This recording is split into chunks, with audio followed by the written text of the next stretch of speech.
افغانستان کے بھی حصے بکھرے کرنے ہیں، پاکستان کے بھی نعوذ باللہ حصے بکھرے کرنے ہیں، اور لسانی بنیادوں پہ اور علاقائی بنیادوں پہ یہ نئے ریاستیں کھڑی کی جائیں گی،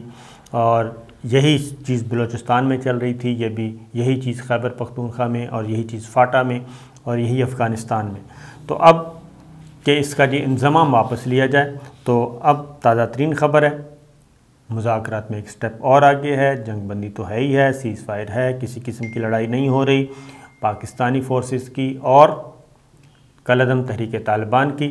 تو اب ایک سٹیپ آگے کہ یہ انضمام کے مطالبے سے بھی دستبردار ہو گئے ہیں تحریک طالبان، اور وہ اس پہ راضی ہو گئے ہیں کہ جی مستقبل میں جو موڈیلٹیز طے کی جا رہی ہیں کہ اس بات کا قوی امکان ہے کہ تحریک طالبان جو ہے وہ ایک سیاسی جماعت کے طور پہ اپنا رول پلے کرے گی اور سیاسی کردار ادا کرے گی، اور ایک الیکشن کمیشن آف پاکستان میں بھی رجسٹر ہونا چاہے تو ہو سکتی ہے۔ آئیں الیکشن لڑیں آئین پاکستان کے تحت، اور پاکستان کی جغرافیائی حدود کو تسلیم کریں، آئین کو تسلیم کریں، لہٰذا یہ ایک اچھی خبر آئی ہے۔ اور کچھ لوگوں کو آپ کو معلوم ہے کہ رہا بھی کیا گیا ہے، ایسے لوگوں کو جن پہ سنگین الزامات نہیں تھے تحریک طالبان کے۔ تو لہٰذا ایک یہ خبر جو ہے ہمارے لیے پاکستان کے لیے تو بہت اچھی ہے، اور جن کے لیے اچھی نہیں ہے وہ آپ کو معلوم ہے۔ اب آتے ہیں، کیونکہ یہ علیحدگی پسندی کی جو تحریکیں ہیں ادھر بلوچ رہنماؤں کو، بلوچ بھائیوں کو کھڑا کرنا پاکستان کے خلاف، بلوچی علاقہ الگ کیا جائے گا،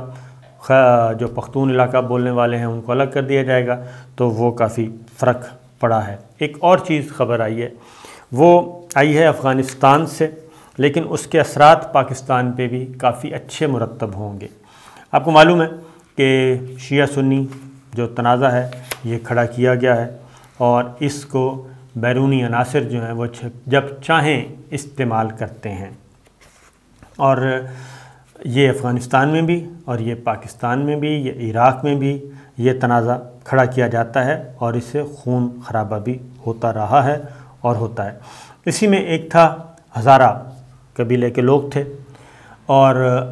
ہزارہ قبیلے کے لوگ آپ کو معلوم ہے کہ کوئٹہ میں، بلوچستان میں بھی موجود ہیں، افغانستان میں بھی موجود ہیں، اور ان پہ حملے ہوتے تھے، اور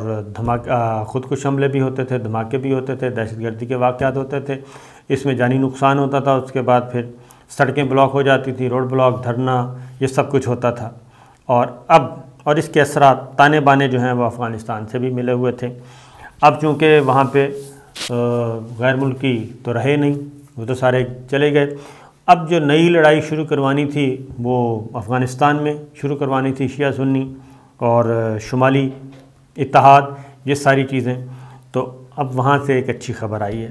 کہ افغان ہزارہ اور افغان طالبان حکومت کے درمیان بھی معاملات سیٹ ہو گئے ہیں، اور ہزارہ قبائل نے افغان حکومت، نئی حکومت جو کہ طالبان کی ہے، اس کو تسلیم بھی کیا ہے، اس کو سپورٹ بھی کیا ہے، اور کابل میں ایک بڑی بیٹھک ہوئی ہے جس میں تقریباً 1000 سے زائد ہزارہ برادری کے لوگ جو ہیں وہ شریک ہوئے، اور انہوں نے کابل میں طالبان حکومت کی حمایت کا بھی اعلان کیا، اور یہ بھی کہا کہ یہ تنازع اب ختم تصور کیا جائے، اور نئی افغان حکومت کو ویلکم کیا۔ اور اس میں جعفر مہدوی ہیں جو کہ ہزارہ برادری کے وہاں کے لیڈر ہیں، انہوں نے بھی خطاب فرمایا، اور انہوں نے بلکہ یہ کہا کہ غنی کا جو اشرف غنی کا دور حکومت تھا وہ تاریک ترین دور حکومت تھا، اور اب ہم غیر ملکی جا چکے، فسادی جا چکے، لہٰذا اس حکمرانی کو ہم ریجیکٹ کرتے ہیں، نئی حکمرانی پہ خدا کا شکر ادا لاتے ہیں۔ لہٰذا یہ ایک اچھی خبر آئی ہے، اور اگر وہاں پہ یہ تنازع ختم ہوتا ہے، ہزارہ مین شیعہ سنی فساد وہاں پہ ختم ہوتا ہے، شیعہ سنی تنازع ختم ہوتا ہے، تو آپ خود سوچ سکتے ہیں کہ اس کے اثرات پاکستان پہ بھی ہوں گے، اس کے اثرات عراق اور دیگر ملکوں تک جائیں گے۔ اور یہ اگر انڈرسٹینڈنگ، اور میں سمجھتا ہوں کہ اگر ایران کی گورنمنٹ چاہے اچھا رول پلے کرے تو یہ دیگر مسلم ممالک میں بھی یہ تنازعات ختم ہو سکتے ہیں،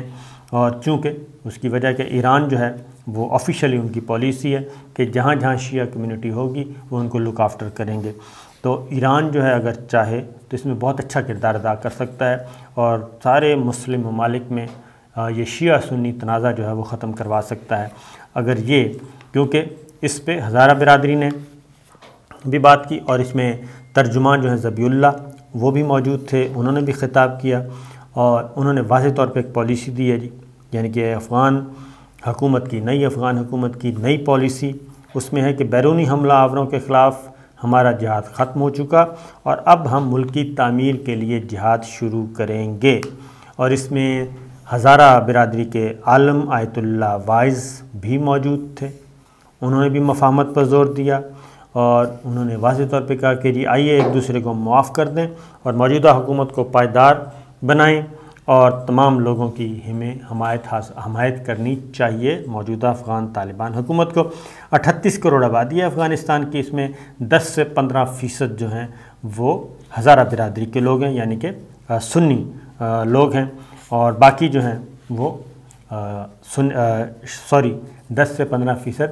شیعہ لوگ ہیں، باقی سنی لوگ ہیں. تو یہ چیز چل رہی ہے اور ماضی میں جب طالبان کی حکومت آئی تھی تو اس میں کافی گڑبڑ ہوئی تھی، اس میں تقریباً 2000 کے قریب ہزارہ برادری کے لوگ کو باقاعدہ طور پہ سزائے موت سنائی گئی تھی. تو اب اس تنازع کو کھڑا کرنے کی کوشش کی جا رہی تھی، تو یہ تنازع بھی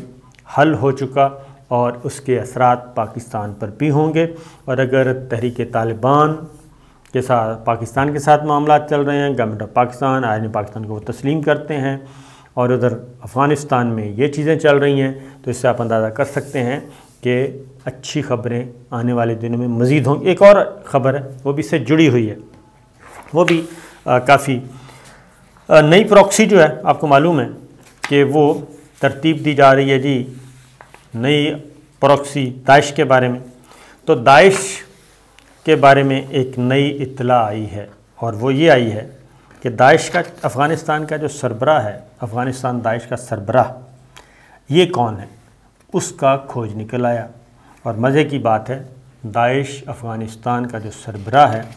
وہ امراللہ صالح کا چیف سیکیورٹی گارڈ ہے. چیف سیکیورٹی گارڈ نیا سربراہ، اس کا نام ہے ثناء اللہ غفاری، جو شہاب مہاجر کے نام سے بھی مشہور ہے. اور ثناء اللہ غفاری جو ہیں وہ ہے نیا سربراہ. ثناء اللہ غفاری کون ہے؟ اور ثناء اللہ غفاری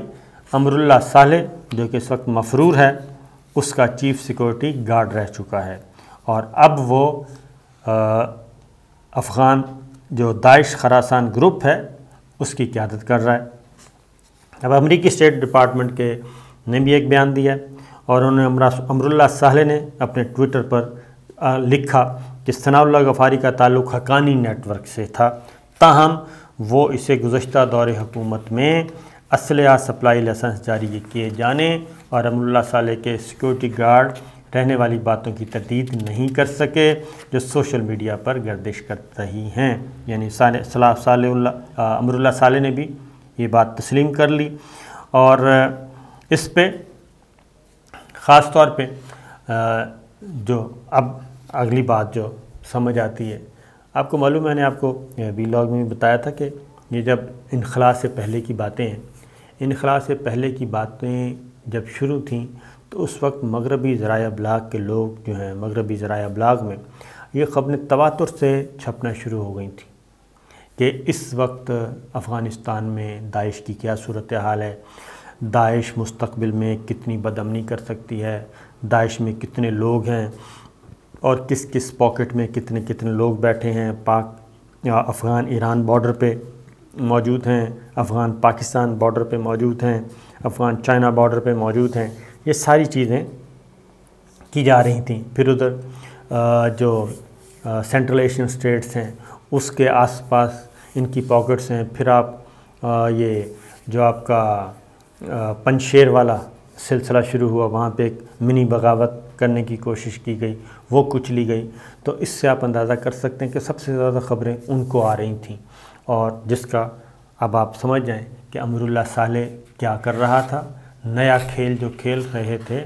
وہ پنجشیر میں بیٹھ کے کھیلنا تھا، لیکن وہ تو رہا نہیں، تو اب ان کو کیا جا رہا ہے۔ تو ثناء اللہ کہ اب بھی وہ کہتے ہیں جی پنجشیری مزاحمتی گروپ سے براہ راست روابط ہیں، اور یہ مشترکہ منصوبہ بنا رہے ہیں کہ کوئی انتشار وغیرہ پیدا کیا جائے، لیکن اصل مسئلہ یہ ہے کہ طالبان حکومت، افغان حکومت جو ہے نئی، وہ اب کافی حد تک آگے بڑھ چکی ہے، اور ان کی مختلف جو پاکٹس تھیں وہ ڈسمنٹل کر چکی ہیں، اور سینکڑوں لوگ گرفتار ہو چکے ہیں، جن میں ان کے کمانڈرز بھی شامل ہیں، کچھ لوگوں کو